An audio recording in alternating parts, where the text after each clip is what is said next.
Bên này bị khi xong em bay sau hà rồi để bị lấy ma sau sắm văn tâm lý trong của mình đã mong xả viên tăng gian hậu giáo lấy ma vượt vị bằng tra vipassana cũng đã mong xả nàyเขาđang xếp văn phong mở son nằm sang kiện ấy này giao tụ quả lì ngam ngam bữa nãy cam này đã đi ho ta la lúc đằng bản này mới học gọi lạt này phong lì ta la này nó phong lì ăn đó ta la pra bên giàu bỏ ma mi ma nơ lo ca không cả này có tên hóa vậy tham mô lo kê samu bản no hidaya sapa pani nằm ta la tham giáo mi ma nơ lo ca không cả này có bên buồn đại hết bản phòn bang lý buồn đại lo ca này vậy buồn đó lo kê samu bản no hidaya sapa pani nằm tham sang kho lo kê samu bản no hidaya sapa pani nằmพระเป็นเจ้าเลสังสังขารเจ้าเลสังตระเจ้าเลสังมีมาในโลกะโครงกลางตรงนี้เนี่ยตามมาเฮ็ดปันพรหลีโลกะตามมาเฮ็ดปันอีสังโลกะตามมาเฮ็ดปันโลกะเนี่ยบอกว่าก้นอยู่เศร้าสัตว์อยู่เศร้าในโลกะโครงกลางนี้เนี่ยพวกพระเป็นเจ้าตระธรรมเจ้าสังขารเจ้าบอกมามีมาเนี่ยก็เขาได้มีพรหลีกว่าเนี่ยเป็นพรหลีจังหือเนี่ยให้เขาพอไหลหูกว่าย้อนเบอร์อังเนี่ยอันอยู่ในโลกะคงกังเนี่ยอันที่บุตรอันโลก็ตนุคิดาวิปัสสติตะกุโนสาลามกดวะอปอสักยากิสติเนี่ยที่ในธรรมตระธรรมปราหอมาวะหอมาวะปองหางเนี่ยที่ในโลกะคงกังเนี่ยเป็นก้น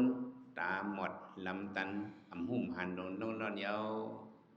ก้อนมีหยันตั้งหูวิปัสสนาเหเนาะรู้หายตายกว่าอันหอดถึงสุคติอันมีหยันวิปัสสนาให้หอดถึงสุคตินั่นมีเอเตเตว่ะเมื่อนั่งลานกเนาะมูเซอร์อันเฮ็ดอันยอบนกนั่นน่ะเอาเขาสารมาเขาเก็บเขาปึกนั่นได้ปืนไว้ดีนาดินเป้งๆเห็นมันโตงได้รับยุ่มไว้โอนกมากินเอานกมากินทั้งฝูงเอาเนี่ยก็มันเอาเขวันนกนั่นวันซุ่มเสนอนกก็นกตัวไหนในคำหมุนในเขงนั่นเองก็อันหลอดออกนั้นมันมีอีกเมื่อเช่นหนึ่งนั้นน่ะกวนเอาก็ว่าอยู่ลงโดนลืมคิงมีหยังตามหมดรีบไปหางฝังมันแหละตายกว่าก็อันหอดถึงสุคตินั่นมันอีนะเหมือนเช่นหนังนกอันอยู่ไว้เนื้อเนียงนั่นเองออกหลอดกว่านั้นมันมีอีกติเหมือนหนังนั้นเย้าพระเป็นเจ้าฮอว่าเจังไหนสุกเขาว่าเลยมาเกิดเป็นก้นเลยมาเป็นก้นอันคืดยากับปันวิมุตติยุกาคีในการบันเป็นสงกันในเหตุการตราวิปัสสนาในเฮาก็สำออกสะออกข้อคำว่าเหตุการตราวิปัสสนาในเลยว่าโยกีเขากูก็ก้นก็เป็นก้นมีกรรมปารมีห้างฝังมันกูก็ในเฮาโดยอยู่ตัวเฮาสองมีเพราะมันมีปารมีมีน้ำใสในแดดแต่ในใครมาเหตุการตราเนี่ยมันมีจะใครเฮ็ดอีว่าที่มีจะใครเฮ็ดละกำห้องเล็บมาหิมย่อมกรรมฐานก็ยำหัดเล็บก็มีสองสามจ้ะในมันมีปารมีมันคอยกันอ่านเสื้อย่อเกี่ยวเขาได้ก็ปีในอ้อนกันมาคัดจะเข้ากันตลาเนี่ยเป็นหรือเป็ดสุกาสิบวันในเนี่ยเฮามาถ่อมตลาตั้งตัวก็มาพึกเฮในแดเฮาหมอไว้วางเสริมมายาวสองหมอไว้วางเสริมมาเขาหมอไว้วางเสริมมาเขามาเหตุการตราเนี่ยมันอย่าผึดตานหืออย่าผึดโตอย่าผึดเจอตานหือในโตเจ้าเก่าหู้เฮเปิ้นอ่ะสองหัวพออยู่น้องตัวได้ไงเขานั่งไอ้แอมแคมจังไงจังกัดทั่วง่าปในวันไหนก็กันตลาดเนื้อตัวเขาปอเป็นมาในอันห้องถางนี่ก็เป็นมากูเมียวกูเปิงสองเป็นวิตนาเฮากองดังกองก็สองเหมือนกันมันเหมือนกันเขาไม่การตรานมาเนี่ยเที่ยงเปิงหนึ่งก็การเป็นอากุศลตั้งเสียงในเนี่ยอันที่หมดมันลาลิมีเขาเต็มลิกกับเขากำซึมแค่แต่เต็มลิกเนี่ยอันหมดมันนั่นเนาะอันเป็นยางหมดมันแค่เพียรมันนั่นดังมีจังซะก็การกรรมวันหลังอันนั้นละเอียดมาอ อัปราเปรียวิตนิยกรรมเช่นนั้นเนี่ยตาเดมหมดมันเลยมันง่ายๆสังมาพระเป็นสมปอเป็นมาในโลกาคงกลางเนี่ยตาเดมหมดเป็นกรรมเช่นนั้นคำว่าเป็นอาโหสิกรรมมันว่านั้นเผอก็หูไล่มันผมหูไล่มันก็สำติเลยถือหมดปัญหากรรมเช่นนั้นเนี่ยเลยเอาตัวขันธาเขาใส่เต้นเอาใส่เต้นแล้วตัวขันธากับใส่เต้นดิ่งกันไล่คือตรีสันนึกพิจารอสุรเกอแต่มาใส่เต้นเมืองโกนึงกับใส่เต้นเมืองผีเมืองสางเนี่ยนี่แล้วตัวขันธาใส่เต้นเขาเลยมาขันธาเนี่ยขันธาหังก็ยากเนาะพวกเลยขันธาเนี่ยพระเป็นเจ้าตื่นว่าสังเกตเจนะเป็นสมบัติในขันธาทุกขาเนี่ยพวกเลยขันธามาเนี่ยมันเป็นทุกขาอ่ะสองหลอดทุกขาก็ไม่เขาเลยมาขันธาเนี่ยเพิ่มก็สามีวนมีเว้นทางผังมันก็อัปราเปรียวิตนิยกรรมเนี่ยสองมีมันก็ย่อกาเปิ่นเป็นก็เขาเป็นเปิ่นเจ็บก็เขาเจ็บมานังตลาก็เหมือนนั่นน่ะมันก็ในเวนาติแห้งมันก็ต่างๆมันกำนำได้มันหลอดหูเผออันเอาเฮ็ดมาผู้ใดเฮ็ดหมู่ใดเฮ็ดผิดมาซะนั้นเนี่ยมันก็มานังตลาก็มันก็มาปอดปังตลาก็มีตั้งนำมือสองเมียอันมาปอดปังตลาเนี่ยไปหางลาเนี่ยบอกว่าปวดเขามันมาปีกว่านั้นเนี่ยเขาเห็นการตราเนี่ยเป็นการผิวผิดตามก็เสื้อผมมักตราโผตราตบเนี่ยได้ก็อาโหสิกรรมในกรรมมันเขาเฮ็ดให้มาเบิกมาจนนั้นเนี่ยเป็นอาโหสิกรรมเนี่ยเย็นเป็นกรรมลิบกรรมพังกว่าหมดว่ะกรรมลิบกรรมพังว่ะกรรมหังเงาะเอ็นแห้งเราก็ตรามักอย่างนี้มันเยอะแต่นั่นอ่ะเย็นเป็นกรรมลิบกรรมพังเนี่ยสืบพันอันริบพังนั่นเนี่ยเท่ากับผูกกับซ่อมสองออกต้นอันนั้นเฮ็ดไว้กรรมที่นี่ก็มันเป็นกรรมริบกรรมพังกว่านี่ก็มันมาปันพรหายเฮาย่อเนี่ยพระเป็นเจ้าหันล็อกไล่นี่แหละแต่ว่าเอาตะลามาเฮาปันเฮาเปิ้นอ่อนกันเฮ็ดการวิปัสสนาตาหน้าศีลสมถะเท่านั้นแหละพระเป็นเจ้าเป็นพระก็มันมีการสามัญน่ะพระเป็นสมเป็นพระมาเนี่ยก็การฐานะการศีลการสมถะเนี่ยมันจะมีอยู่สี่ก็คือฐานะศีลสมถะในเนี่ยมันชื่อว่าการอันหมดเลยกรรมสองหมดเลยมันหมดเลยอันที่มาหมดเลยกรรมทั้งหมดทั้งสิ่งเนี่ยเป็นอีหยังเนี่ยเป็นวิปัสสนาเนี่ยก็ว่าเป็นอะไรก็วิปัสสนาเนี่ยจังสุขภาพมาเฮ็ดเนี่ยก็มันติเลยทบตั้งอย่าเปิดตีเนื้อตัวเปิดตัวมันหลอดอะไรตัวเผสองหลอดอะไรบางซื่อในพวกเฮ็ดกรรมนับมาเนี่ยก็มาตอบในตลาต่อเฮาสังสุขคำกว่าเหมือนนั่นเนาะเอามานั่งตลาตึกตัวนี้เสริมดิมสิมหยานตึกเข้มเร็วดีงามเหมือนนั่งหมักกังเนี่ยเนาะเผาไผ่เลียงเฮเลยปึ๊ดเสือเปี่ยมภายในปลับในป่องภายในอโลเฮียงพิมาเจ็บเป็นนายเนี่ยสมมติเพชรผู้ยุบลงกว่าหมดคือกินแล้วพวกออกมาเป็นอย่างเนี่ยกับใครตลาดเนี่ยปอปอใจหนังตลาดเนี่ยพวกใครกูมาเป็นห่างเหมือนหนังหมักกังนี่นะเผาเรียกแรงไม่ก็ปึ๊ดเสือเปี่ยมในอโลพวกใครป่องภายในเจ็บเพชรปูยุบปูเลือดก็ดังตัวปอไปทางหลังนั่นปอก็ว่าเมื่อเล็กเมื่อปืนนกหนาเนี่ยวะ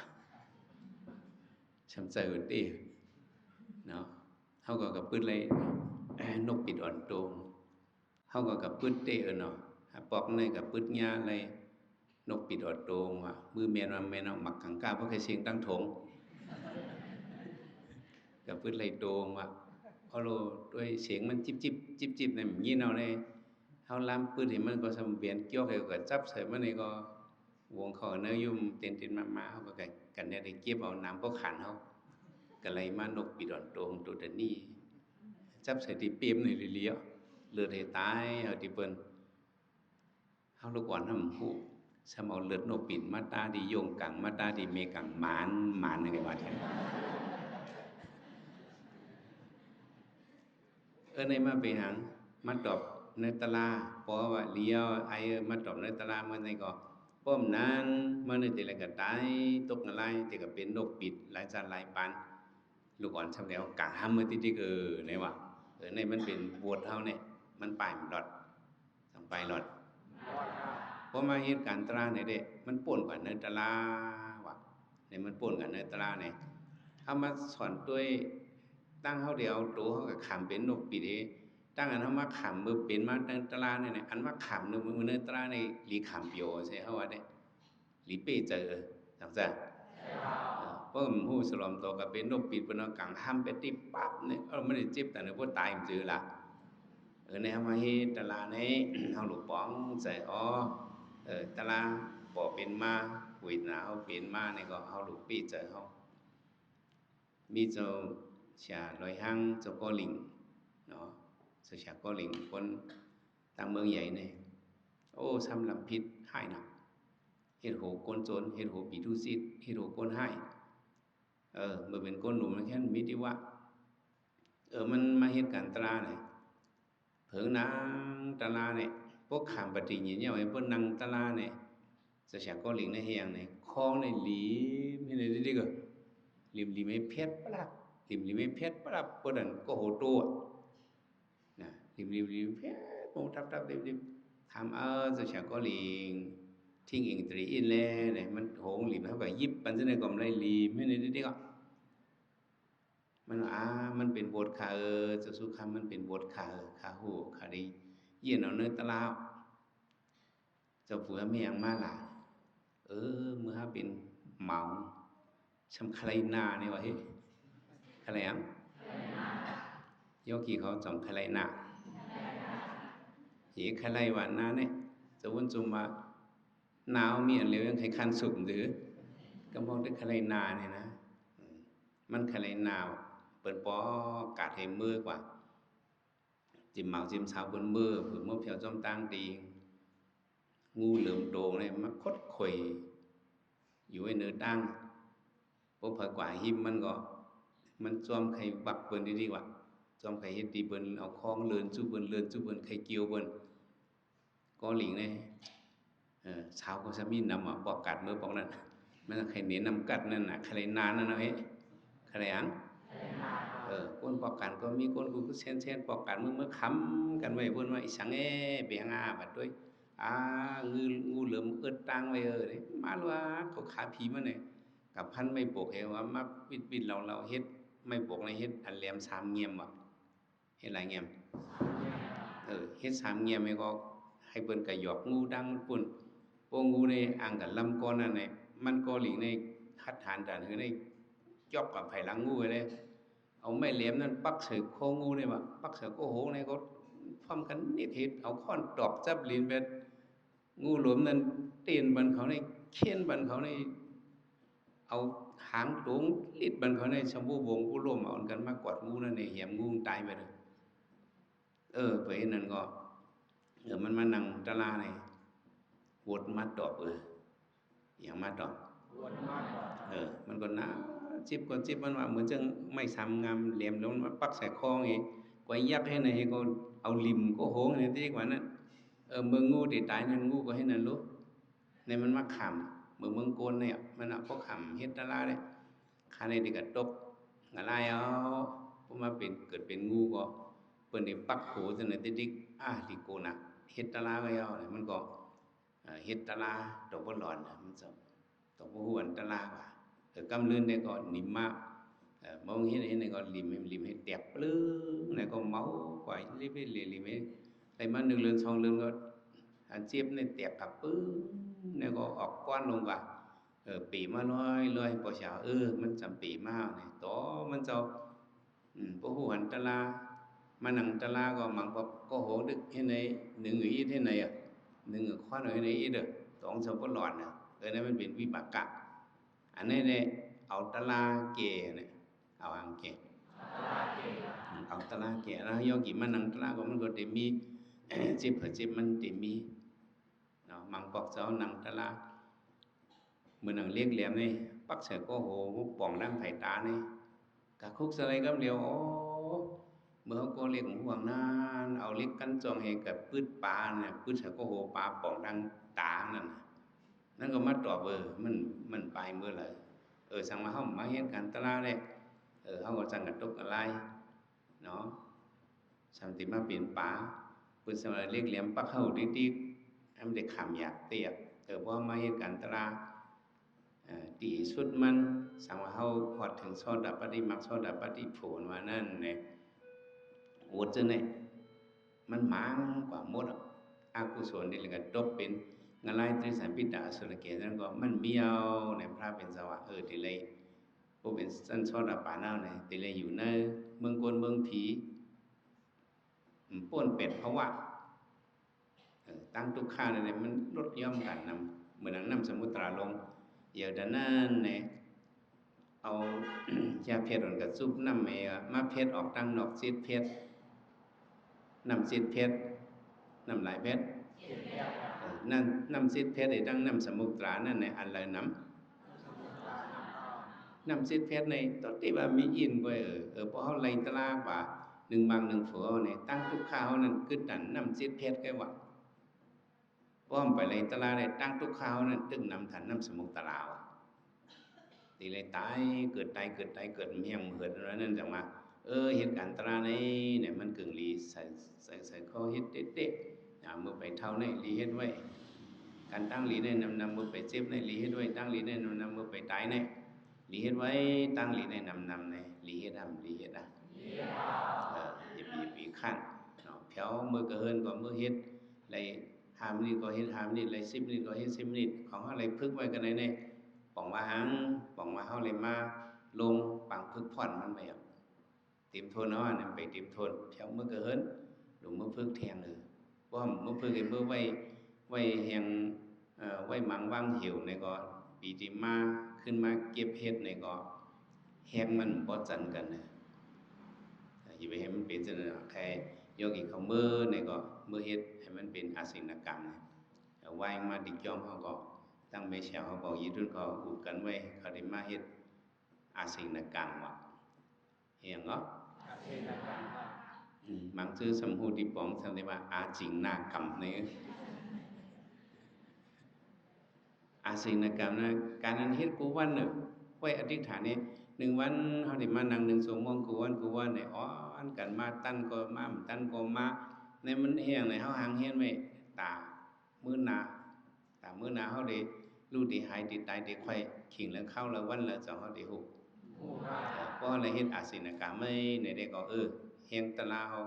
มันขาดนั่นน่ะลีเลยมาเฮ็ดอาศินกรรมนี่อันนี้รู้เลยบ่เพิ่นตั้นในก็อ้อนกันมาเฮ็ดเนาะหลายข้าวยำไว้วัน1 โมงงามนั่นก็ไว้วัน3 โมงต่อ4 โมงกูวันหน้าในฉะนั้นเด้ไว้การไว้งานนี่นะ1 โมงนี่บ่อาเพิงสังเส2เฮิงว่าโยเขียวเขาพวกมือกับกระเฮินพวกมือยิบในมืออันนี้ตีลายนั้นสำเฮิงหลายมองหมังผู้ชิงกับหมังผู้ชิงได้เผื่อได้มาตีลายมาเอาข้าวยำอาศินกรรม1 โมงเนี่ยในเป็นปนดาปืนหน้าปนดาเสาเก่ายกคัดใจเฮ็ดนะว่าทำไมการวิปัสสนาตะลาเนี่ยเฮาไล่คู่ไล่มันกว่าเนี่ยที่แต้มสุดมันเฮาไปไล่ตะลาก็เฮาอย่าไปขี้ใจบางตะลาเฮาออกมือเฮาขึ้นมือเริ่มขึ้นก็ซึ่งเฮาสว่ามีโอกาสตราวิปัสสนาในมันอิงปึงเลยสัทธาวิริยะสติสมาธิปัญญาปู่หาป้าเนี่ยพวกมันเพ่งกันในก็ขิงแล้วเข้าแล้วก็เฮาสั่งไล่ตะลากูขิงกูเข้าของเฮามีหยันฮู้เวทนาฮู้จักอนิจจังทุกขังอนัตตาฮู้จักเฉพาะเนาะเป็นรู้เฮาฮู้ไว้อีเดียวออดเอานั่นแหละว่าเพียวมือเกินกะเยเนี่ยเฮาลงหรือมีสติตัวเฮาสิตัวหาเป็นรู้สิเนี่ยก็จังนั้นตะลาเฮาว่าพระพิภพเนี่ยสังทบตะลาสังทบอันนี้เป็นน้ำต้อนอันเฮามาพึกไว้ในอันเฮามาพึกไว้10 วันเนี่ยมันเป็ดหลายว่าจังได๋2เป็ดหลายเป็นหลายกาขันมันก็เต็บตัดไหลเนี่ย10 วันเนี่ยกาขัน2เต็บตัดไหลเฮาเฮ็ดไหลปีไหนเนี่ยมันเข้มหนาอย่าไปกะมองว่าปีที่มา ทีนี้ก็มองว่าปีหน้าผ้ามาเฮ็ดไรตะเหลียวเนี่ยแค่ไม่เปิดหมดมันตกลื่นปีหน้าได้เป็นหางมือพงมือหื้อได้เป็นหางสองเฮาได้ฮู้ไรฮู้ไรเฮาเฮ็ดไรมา10วันเฮาหลมจมไม่หลุขึ้นมือต้อมไว้เฮ็ดกว่า1วัน1อีกย่อกี่มังเจอคำมังเขาตะลาที่เฮาเขาบอกมือกว่าอันขึ้นเมื่อไรตะลาก็เฮิรนในมีนำให้อันไรดิย่องเฮียงล่ะเนี่ยเขาขึ้นเมื่อเฮ็ดสีนั่นแหละเขาเฮ็ดก็มันมีตั้งมุมมองเฮ็ดเอาไว้มีเฮ็ดกันตราเนี่ยซึ่งเขาจะว่าปมมองน่ะมันเป็นสังโลภะปมมองในตะลาสองเดมาเสียวปางมันมาเขากันตราที่ตั้งยันเนี่ยมันก็ใครหูตะลาใครหันตะลาน่ะใครรู้จักเป็นรู้น่ะก็หาที่มึงมาเนี่ยบ่จดกูดีกูตั้งให้พวกนี้มันสร้างล่างๆเป็นรู้ในเป็นอันไหนเอาให้พวกนี้มันจะหนังปอฉาพวกนี้เนี่ยมันมีกันเลยว่ะมาหันกันเลยมันก็โจมไม่มาเฮ็ดก็กับมันเจอซ้ำนั่งในช่องนาลีเนี่ยมันนั่งไรพวกนั่งช่องนาลีเนี่ยครับมันบ่เพชรโหงี้ก็ลุกไปลงกว่าอะไร1ไหนเศร้า1ไหนควายกันไงมันนั่งเลยพื้นกว่าก็ขึ้นไปสืบนั่งแล่เนี่ยเลยช่อมันก็นั่งถึงหลังวันมากลางไหนมันลุกมาหันจะไปภายสร้างเกียนเจ้าก็กลับไปเรียนตั้ง10 คนก็หันมันเจ้าเช้ากลางไหนลุกมานั่งตะลาอีรอท่าเอาเนี่ยถามมันมาลุกมาเขายังพอได้กินส้มกุ้ยก็ดูไข่ไหนเงี้ยเนี่ยวะขึ้นกันไข่ไหนในนั่งตะลามนั่งกลมทั่วหังว่าจะในติบเจ้าวะเจ้าขึ้นว่าเจ้าชาทู่ในก็นั่งจังไปหังหมอนั่งให้เปิดแหลกกินข้าวซ้อมเอาไหนเปิดแหลกกินข้าวซ้อมเมษาเอาไหนมันก็ยินความนั้นน่ะมันก็มันนั่งกูเนยกลางไหนบางพอก็นั่งดีกูนอนนั่นไงในจองเลี้ยงทำนั่งนี่ก็ในเสริงก็ว่าเสียสุขคำวันนั่งให้เปิดแหลกกินข้าวเนื้อเฮ้ยเนี่ยนั่งนี่ฟังเหมือนมันนั่งให้เปิดแหลกกินข้าวเนื้อเนี่ยอัตราวันในตลามันปั่นมันมามันหูหันเป็นรู้ชุดกว่ากำเหลียวโจเช้ามันนิดมีนั่นนะมันก็ปุ๊บปลาลงมาทูเจ้าเนาะมาทูเจ้าให้มาถามอะไรค่ะเป็นในจะสู้คำจ้องเจอไงวะแต่ว่าเจอในเจ้าทัดด้วยหลอดดูเจ้าตีเหลียวเป็นรู้ว่านั้นสองตึกมีนะแล้วมีอยู่กูตีตีเหลียวเนี่ยมันโจมตลาในเปิดแล้วกินเขาชอบก็จังไรลงในจังไรมันไรให้ไปถังเล็กมันก็ตะกาวกองเนี่ยปังตรา10 วันเต็มคำในเท่ากับวางปดตลาอย่าไปปดสติเนี่ย มันก็สติพวกกลางไหนพวกกินซ้อมไหนเอาไหนติดตาขี้เล็กพวกกินซ้อมไหนเอาไหนก็เปิดเดี๋ยวกันมือหมดแล้วนะมันก็ได้กินซ้อมไหนเอาไหนกลใจเป็นเข่าแถวอีกกับเปิ้ลไว้ดิเพิ่นซ้อมมันก็ดังเปิ้ลเพิ่นเข่าอีกก็นั่งเนื้อดังมันนี่เอามือตำเนื้อเพิ่นนี่ยากตลามันอยู่หลายสองอยู่หลายยากตลาเป็นรูจอมตุยมันไปลงมากกว่าตุยสิผ่าดินมันเลยอยู่กำไว้พรัดในมันหันเฉพาะเป็นรูมักผูตกกว่าเพราะมันนั่งที่เพิ่นเข้าไว้น่ะตลาหน่อยเพราะมันใครมาเนี่ยมันอยากไปอิดใกล้กะอันเฮาในหลุมมีสติอย่ามีปันมันรู้สติสีในเพราะมันใครมาจะเก็บอ่อนกำไว้มันเลิกตีมันเลิกอ่องมันเลิกข้าวยำ2เลิกซ้ำเลิกอริยบุตรในก่อนตลาเนี่ยผมมาโดยเจ้าอนันตาในเนี่ยเพราะเมื่อพระเป็นเจ้าตึกมีต่อพระเป็นเจ้าเพราะเอาปรินิพพานกันเนี่ยเจ้าอนันตาเนี่ยตึกเป็นสั้นโซดาปานก็เป็นสั้นนั้นตึกเป็นสั้นโซดาปานก็ตลามันคืนเนาะเป็นโซดาปานต่อพระเป็นสัมปะปรินิพพานกันให้ยังตลามันจำคืนเนี่ยมันกลุ่มเลยเฮ็ดแหววิสาลูหันลุ่มลาพระเป็นเจ้าลูหันลุ่มลาสังขาการเจ้านำนาคนนี้การตราในอปากิโสสานในการติเลยเหเจ้านันดาในการมันนำมันท่านเป็นยหันตาพ่องพระเป็นเจ้าปรินิพพานเนี่ยพระเป็นเจ้าเดียวนิพพานก็มันเจ้าข้อโค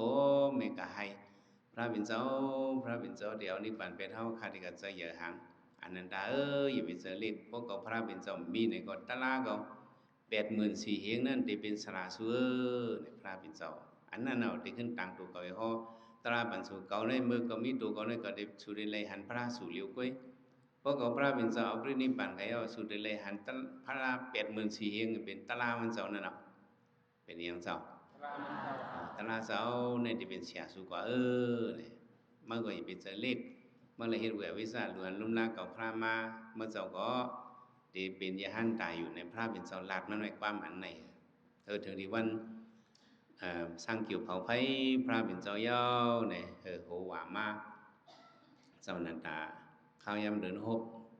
เนาะเปิดเฮ็ดปล่อยสร้างเกี่ยวพระเป็นเจ้าเดินหกรับเย้ากว่าในเดินเจ็ด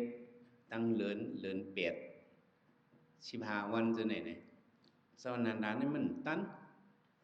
hiền là mình tán này mình lại cả mê cản mê kiong lồng xì từ vườn co hốp ham lu léo kiong vô vài dùng co hốp ham lu léo kiong cả là có mình cả tối hệ cả mê kiong này mình lại hiện về với gia pra bên sau mà mình lướm càng nơi cô nỡ có têเอาน้ำใส่ในสปีดกับปันพระเป็นเจ้าข้าวยำในพระเป็นเจ้าเป็นข้าวยำสุกนาข้าวเอาน้ำสุกนาหรือพระเป็นเจ้าข้าวยำนี่เป็นข้าวยำสุกนาข้าวยำเป็นข้าวยำอาบน้ำในก้อนเต็กน้ำมันพระเหมือนเจอหนังพระเป็นเจ้ามีนั่นวะถึงที่วันเดต่างสังเกตนาเนี่ยที่เมืองราชโจสมัยกัสบาเลือกไว้ยาหันตา4 ปาก90 ไป9 ป้าหลายบ้าเลยนั่นยาหันตั้งเสียงเต็มเลยเอาว่าที่เมืองราชโจเนี่ยเขาที่เฮ็ดป่วยต่างสังเกตนะขึ้นไม่เก็บเอาขอทำตราพระเป็นสมัครคอนกันปัญหาในเอาไว้ 4 บาท 99 ป้าอัตราป้างเนี่ยก็สมัครก็สบายยืงอันไม่ก็อันเอาสวรรค์นันตาอันเอาเหรอยืงอันไม่ตาสวรรค์นันตาไว้กันมันจะนึกเป็นชอตบานเกเป็นยังไงมันจะก็ล้อมเสือเล็กกันดีกว่าในเกี่ยกังสอยหันตามันเป็นชอตบานเนี่ยมันเสือเล็กเขามันกว่าmột phút này thì mình coi đằng sang hè khám này có để khát trời ta la mình giờ có mắc khá trời ta la tăngขึ้นmình giờ hết được này bay ao ngồi hết được không có chúc ao năng ao non ao này video gì mình bay sang diện tăngขึ้นก็มันสำไรตาลาเฮียมไรตาลาเนี่ยมันมั่งหนาเพียวข้าไรหนาเพียวก็สองไรตาลาเนี่ยไรถึงดีว่าเมืองก็สำเลียงเอาก็คือไหนตลาดก็ไปเลยก็สังเกตถือเนี่ยมันยอมวิริยะมันยอมหังมันแต่กับปวดตลาดสติมันเนี่ยมันปวด2 ปวดมันจะไป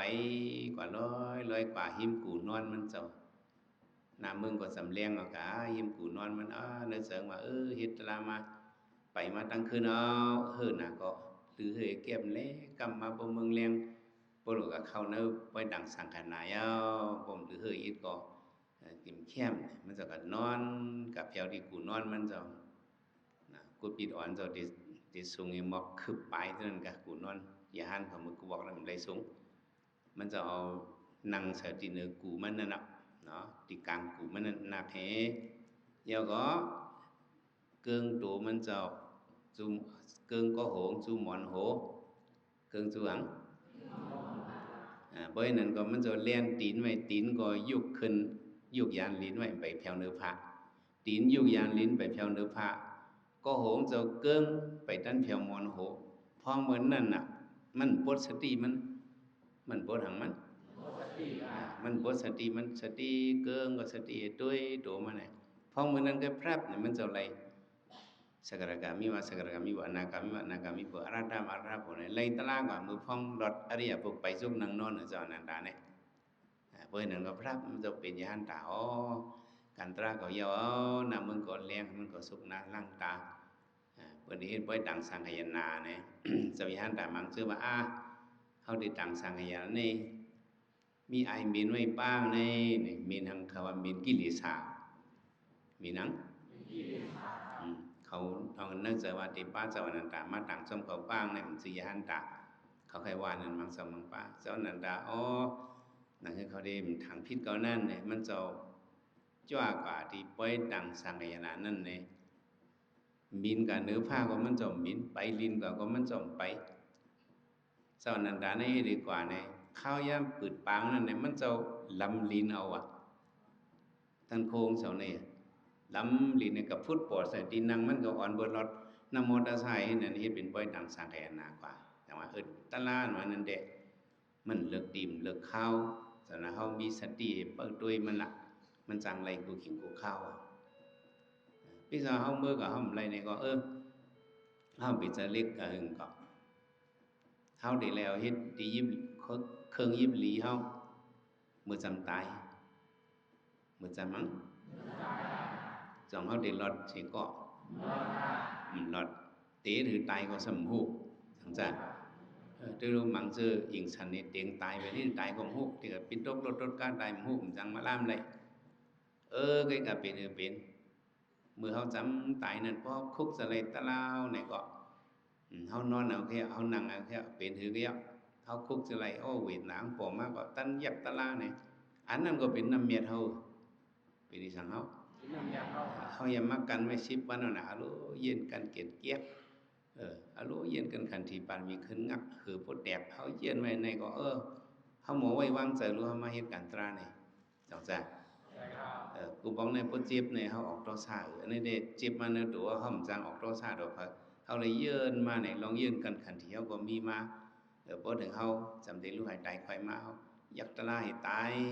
ไม่จังยักเขายักด้วยวีตานเขาด้วยลมเขาลมหมอกกันเขา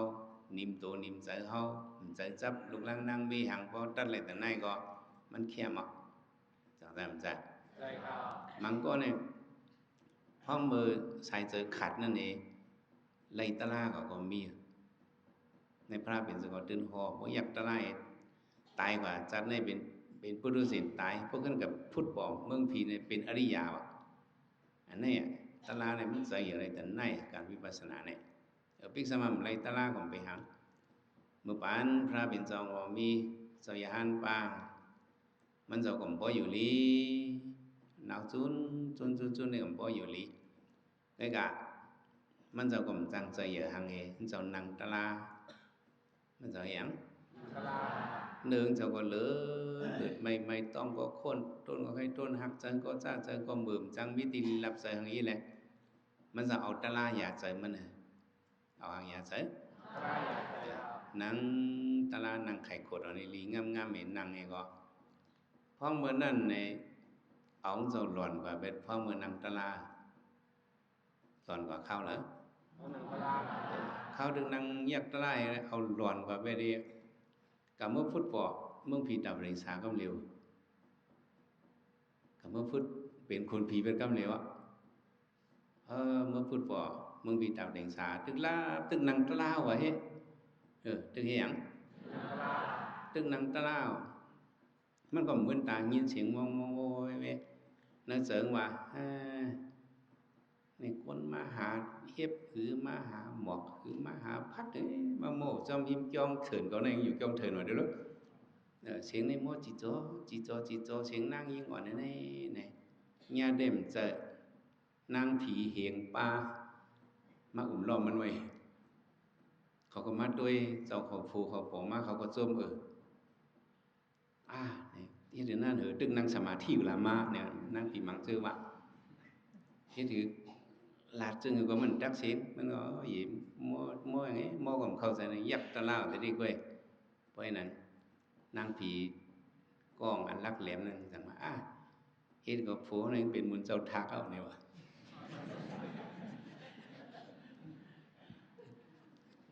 muốn châu này bớt tài có xích khát tốt còn là nọ dạ bớt tài này có xích khát tốt bỏng thácเอาน่ะnăng biệt châuเป็นmuốn châu thác này mới này năng thì cả ông mạnh xăm giờ luônหันตั้งตัวมันเนมาไว้ไผ่นางเจ้ามื่นตาด้วยไผ่นาเจ้าอินคาเลวันเลยเพิงมื่นตาด้วยเลยเป็นมวลเจ้าให้เป็นคนเพียเป็นทางคนพีร้องอะไรเนี่ยยังก็มาเป็นเพราะว่าคนพีลาเนี่ยตีมันตาได้เลยเป็นเพราะว่าผีก็ง่ายๆเช่จังจ้ะกู với cả khẩu sâu ya han này cầu dương an này tả thì bên ya han tả và từ lúc dương an sâu tả bên hắn này tức mà phiếu mương phí coi mình bày cứng này bạn có để màอยู่ในเกนั่งฟีนเกอายุกรรมคงเนี่ยก็ได้ขึ้นสมจิกก็ยามไล่ก็หลุดลงมือจุพระเป็นเจ้าพระว่าเนี่ยเน็ตลงมาเมืองกลพระเฟอ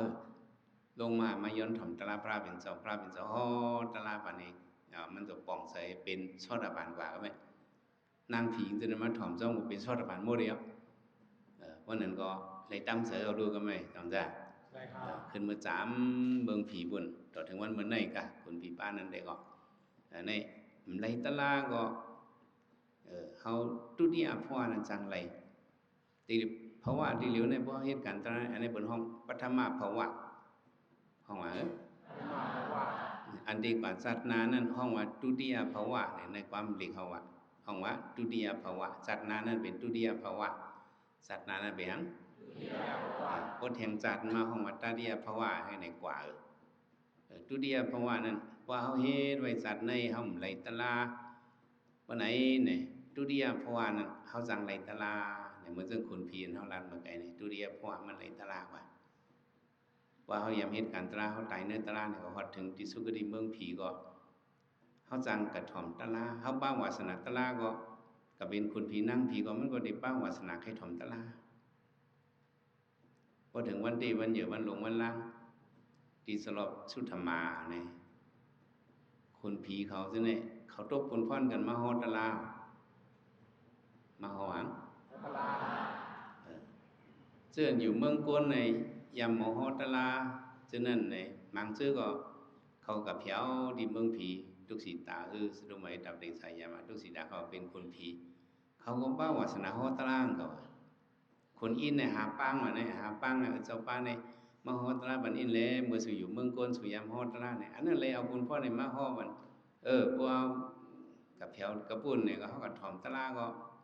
เจียวเลยตะลาแค่ว่าผีเนี่ยนางตะลาเนี่ยบ่เลยนางจิบซึ่งนางกวนเนาะนางหัวเก็บไงก็ตัวเขาเนี่ยมันตื่นใส่หนาหยานเขามันภายหนาผีเนี่ยแค่อย่างไรสำเป็นซึ่งน่ะจัดเนี่ยก็บ่เลยพึกพ่อนตะลาไว้เลยกว่าจัดนาก็หยานเขามันตื่นจับมาแค้นภายสัตว์เขาเนี่ยเจียวเลยตะลาว่ะเนี่ยเป็นพ่อนเหรียญเฮาเฮ็ดตะลามาเนี่ย2พิษ2มิตรน้ำซุ่มมีเป็นน้ำหลีน้ำต้นปนดาเฮาสังว่าที่เมืองผีนั่นก็ไปจังไรตะลาเฮาขึ้นกับญาศาสนาพระเป็นเจ้าต่างป้าเนี่ยก็เฮาจังกับไรตะลาง่ายๆก็เกินเฮามีหยังไว้เฮามีสืบพันธุ์เป็นลูกเนี่ยเฮามีไว้บ่เนี่ยโยกีเขามีไว้สืบพันธุ์เป็นลูกมีไว้หยังพอมีสืบพันธุ์เป็นลูกว่านั่นน่ะกหันพระต่างป้าเนี่ยก็พระเป็นเจ้าตื่นยืงเฮาไว้มาฮอดตะลาปะน่ะเมื่อซึ่งนั่งม.6มันมีสืบพันธุ์ตะลา12ปีเนี่ยมันเอาตะลาสุภากับมาท่านใส่ใจป่าเลยมันเก๋มากเลย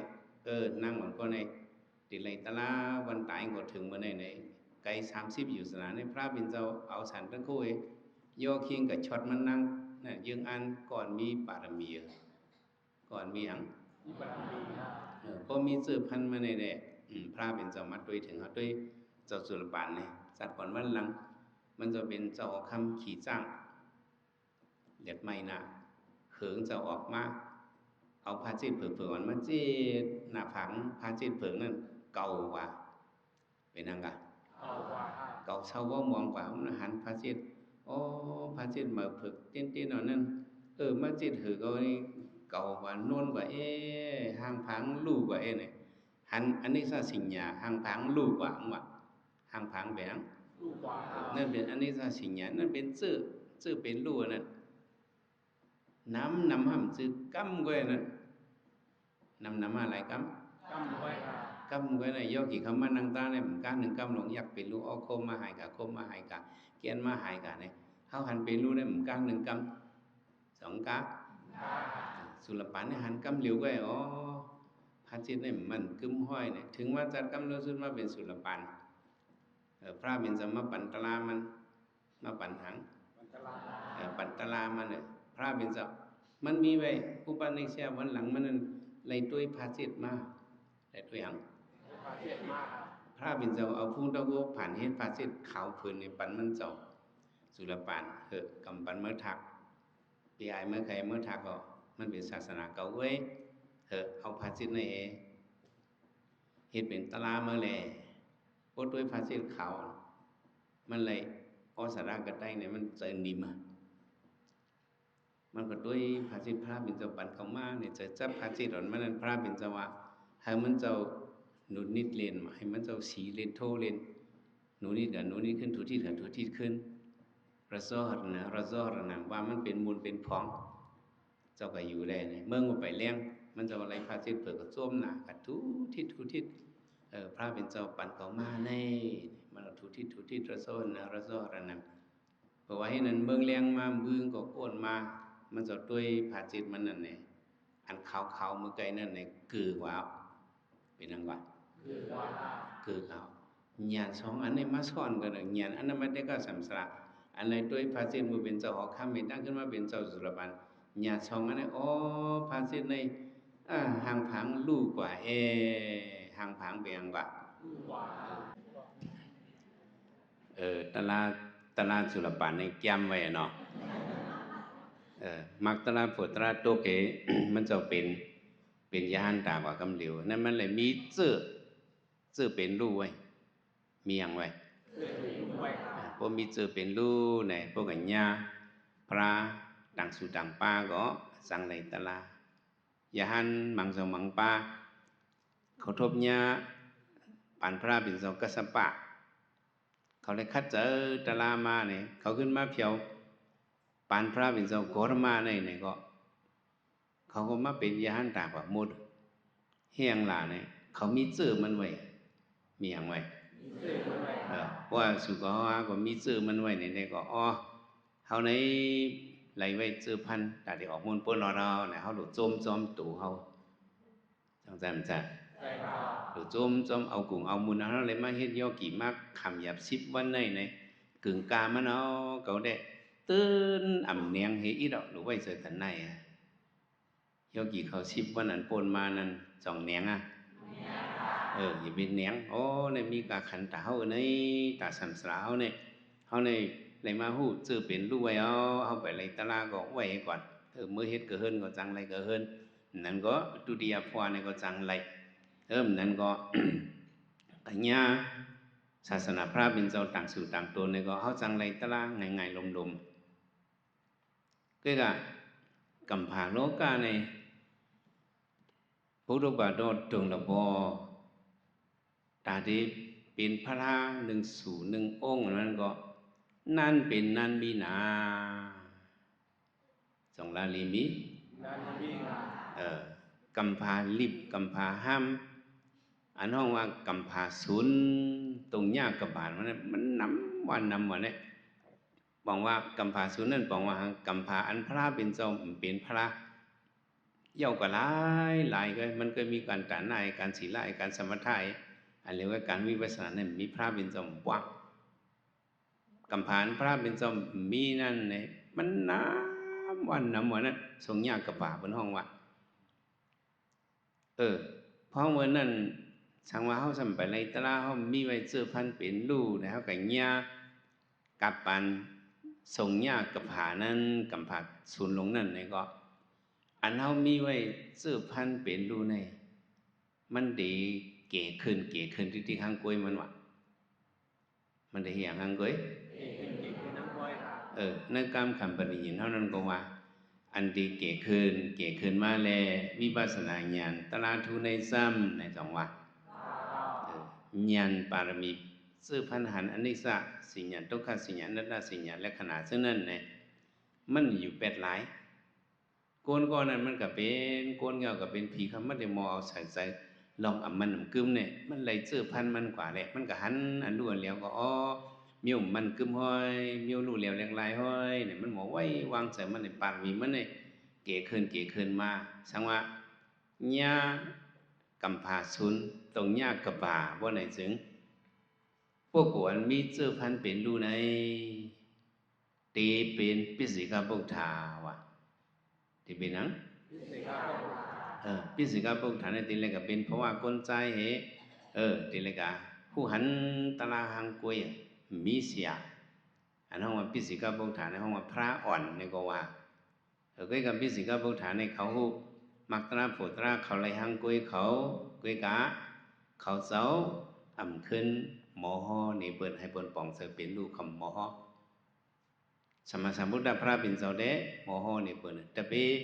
พระบินเจ้าสังขายานในเดหมอฮอให้เปิดไรมาผูดนิพพานกับปานันพระบินเจ้ากำผานพระบินเจ้ามีนั้นเจ้าปิสิกปุถธาเขาเนี่ยเขาหูตาลาตาตูเขาเจ้ากวยตาเปิดตั้งหลายติดป่องหูจักว่าในเป็นยุคในเป็นนามในเป็นเฉพาะอนิจจทุกขังอนัตตาในเป็นเศษสาสีป้าเนี่ยเขาจะมีข้อความตัดมาคงออกให้ลัดเนี่ยให้ก้นผู้ดุสินป่องเสเนี่ยเขาจะมีนำกัดมิวนั้นปุ่นตาตูเขาจะได้เต็มทุนหังกวยเขาเอาปรินิพพานกับหังกวยเขาซึ่งในก็มีตั้งใหญ่ตั้งน้ำปิสิกปุถธามังปอกก็มีปลาเหลียวมังปอกก็2 ปลา 3 ปลา 5 ปลา 8 ปลา10 ปลา 5 ปากปลา1 เหียงปลาเป็นไรตั้งนำแต่นี่เป็นเฮียงอะไรมาเป็นปิสิกปุถธาลาเนี่ยเขามีไว้สืบพันธุ์เป็นลูกมีไว้สืบพันธุ์หนังในสุขเขามาไล่สืบพันธุ์เป็นลูกเอาสัตว์ในเนี่ยเขาหลุดจมเพราะว่าเขาเขามีไว้สืบพันธุ์เป็นลูกเอาเนี่ยอันรับรองเหตุผลเด้โยกีเขาก็เลยมาถ่อมตะลากวนสองถ่อมมาแล้วเอาตะลาเสือจะเหี่ยมกาสมวนจอมตะลาสุดดำเมียใหญ่เอาสิ่งดำเมียหยัดวนจอมเหี่ยมกาภาวนาไม่หยันในตู้เจ้าก็สมาพึกเพซึ่งหนังเสียสมาชอนปันว่าตัวขันเท้าเนี่ยก็เพื่อเขาเอาหลุยเอาเล่มสื่อตัวก็มาคิงนายิงใจเอามันเป็นยุคน้ำ2 เปิง2 ป้าก็ยาวเนี่ย2 สอนนะโยกีเขาก็ว่ามันนังตราเนี่ยนักศึกโยกีเขาก็ว่ามันสื่อเก่ามันเป็นยุคน้ำ2 เปิง2 ป้าก็เอายุคน้ำ2 เปิง2 ป้าเนี่ยก็อยู่หลงอยู่ไรเป็นม่ามเจอผ้าผ่านพีปงถามว่าพระผ่านม่ามซื้อมันอิงเปิงเลยกามพ่อนนิพ่อนให้กามอจงอโจเหตุผลลองตั้งพ่อนปังเสน่ห์เลยเป็นมาในเฮาพิเศษบริการหยานเฮาเลยหยานเสน่ห์หรือสิเนี่ยมันกาเฮาสำหันเฉพาะเป็นลู่อันเวทนาก็มันเกิมในเฮาหับคำเป็นลู่ในก็มันเกิมในเฮาหันในเฮา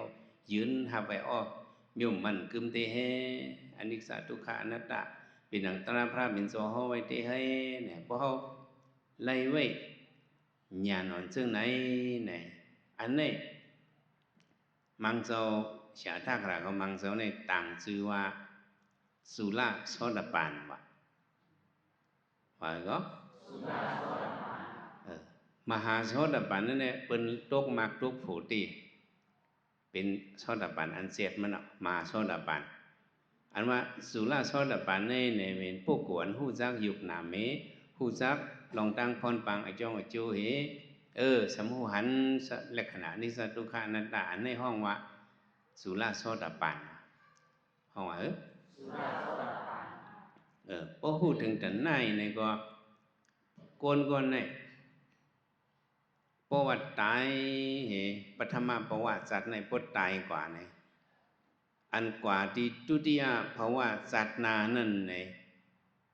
มันกับเป็นติงอะไรตริสันปิตาอสุรเกไรวะเนี่ยตลาเนี่ยมันอามาขำปันหัวแต่ในสัตว์นาทุติยภาวะนั่นแต่นี่กับตกอะไรก็โยกีเขาเนี่ยมันตกก็ผังเขาหู้จักยุกหนำเขาหู้จักเป็นด้วยเขาบ้านเนอเกลียนะพุทธศิลป์ก็ว่าอะไรเขาบ้านเนอสุราโสดาปันก็พิษว่าจังไหน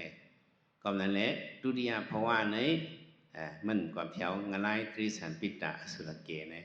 อันไหนก็เขาเป็นพุทธภาษาเขาเลยมาขึ้นกับปันวิมุตติยุกายเขาเลยมาเฮ็ดการตลา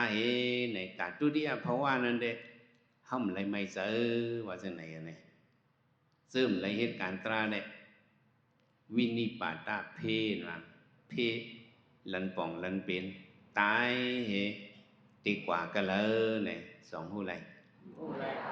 หูไร nó yu giao trần hư thì tai này có hư lấy thì bên nhau cả hàng ngày tai này có hư lấy xong thì tai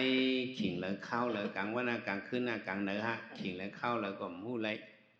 xong thì cả tai on lợi tì lợi này có hư lấy tai ao thì xong thì cảเกิด แทง กันเลยในก็หมู่เลยอันหมู่เนี่ยมี5ปึงนี่ผมเลยเหตุการณ์ตรานี่เด้กำนำเด้บ่รู้หายตายกว่าเด้พระเป็นสวะได้กำนำได้กว่าอเปกำนำว่ะกว่ากันเลยกำนำอเปกำนำอเปสีตีอเปสีปึงอันเฮาอันนั้นก็เป็นงะไลตริสันปิตตาอสุรเกก็เป็นซึ่งในกำนำได้ว่ามังซื้อตายก็เป็นผิดอันนั้นเป็นปิตตานั่นปานนั่นแหละปานนั้นปิตตามันสิวิญญาณมันเป็นปิตตาเป็นสัตว์นึงหั่งก้อยก็กะตัวเขานี่มันโอนในโกนตานึกโกนมันหันไหลเนาะโลกามปันหันพอหันมามันดีตื่นยันโกเฮกันหมดมันลีโกลีกากมังซื้อในเป็นสินั้นมันหลับตากันไว้มันจึงเมียวหันเมื่อหันกันนั่นเป็นเมื่อไหร่เมื่อพระเป็นเจ้าเปียในพงตะโคเปียที่หันนั่นพระเป็นเจ้าลูกที่เมืองเต่าเดงสาลงมาเมืองสังกสานละโกนั่นอันนั้นในพระเป็นเจ้าพุยอากาศอภิญญในพุยกังเฮานังลินเมืองในปึดเมียนเฮียนกังหังในหันกันหมดโกนก็หันงะไล่ก็หันโกนปีกตูปีกตาหันกันหมดจะไหนเปลี่ยนให้ตัวนั้นเด้ หันไหลว่าตายกึกเสโลภะโกนเอากับเป็นปีกตูปีกตาตายกึกเสโตสะทำกับงะไล่ตายกึกเสโมหะสำกับเป็นตริกสันงะไล่ตริสันปิตตาสุรเกณฑ์วางและเปสีตีนวางบ่มีตลาไว้ในโกนเฮามันหมดตายอันนั้นมาเฮ็ดการตลาวิปัสสนาในก็บอกว่าเฮามาพึกตายในก็ผิด2ผิดเนี่ยโยกีเขานั่งตาในไว้ตัวนิ้มเสนิ้มนั่นเหมือนตั้งเฮาพึกตายแหละนั่นนอนก็ยาวนั่งก็ยาวไว้ตัวนี้นี่หมดในอยู่ด้วยว่ามันหึงมาก็ตุกข้าวนั่นในปอมาเจ็บมาคืนมามวยมาเฮาคัดจะเยินตัวในเหมือนตั้งเฮาหมอพึกตายเนาะบ่ได้นอนในก็พึกด้วยกูนอนในนอนหนูกูก่อหลงกลางคืนนอนหนูกูคืนดูต้องนอนกูนอนในก็พึกด้วยเลยพึกตายเมื่อเปิดได้นอนหลอกนอนหลายนอนในพึกตายด้วยมันพิษสตินั่นน่ะมรณานุสตินำพระเป็นเจ้าเจ้าคุกคนกูเขียนกูเข้าศัตรูระได้ฆ่าตรา